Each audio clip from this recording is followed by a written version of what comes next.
নমস্কার, আশা করি সবাই ভালো আছেন।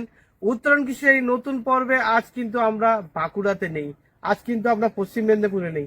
আজ আছি আমার নিজের জেলা অর্থাৎ উত্তর চব্বিশ পরগনা। আর উত্তর চব্বিশ পরগনা বাগদা থানাতে আমার ফার্মের খুব কাছাকাছি দোকানদার অ্যাগ্রো ফার্ম। আমি তো জানতেই পারিনি যে গাছে এত ফলন। খুব কম সময়ের মধ্যে দাদা ইউনিক ইউনিক বাগান রেডি করছেন। আর আমার কাছে যে গাছটা আছে, গাছ ভর্তি ফলন। আর থাইল্যান্ড ভ্যারাইটিস এর একটা মূল উদ্দেশ্য, একটা মূল বিশেষত্ব, সেটা হচ্ছে ডাবের মতো কাঠি হয়। সবাই আপনারা জানেন, পুরনো ভিডিওতেও দেখেছেন। এখানে যে গাছ আছে 40টি গাছ কিন্তু ভরপুর ফলনে ভরে ভরে আছে। দাদা 80টি গাছ এখানে লাগিয়েছেন। কিছু গাছ ছোট আছে, কিছু গাছ বড় আছে। যেগুলো পুরানো গাছ, মোটামুটি 4 থেকে 5 বছর তার ফলন আপনারা দেখতে পাচ্ছেন। অলরেডি হারভেস্ট হয়ে গেছে এসব জায়গায়, বিস্তারিত দেখাবো ভিডিওতে।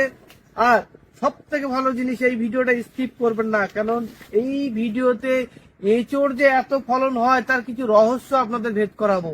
কারণ শুধু গাছ কিনলেই হয় না, নার্সারি থেকে গাছ কিনলাম, ফলন পেলাম, তার একটা কাহিনী আছে।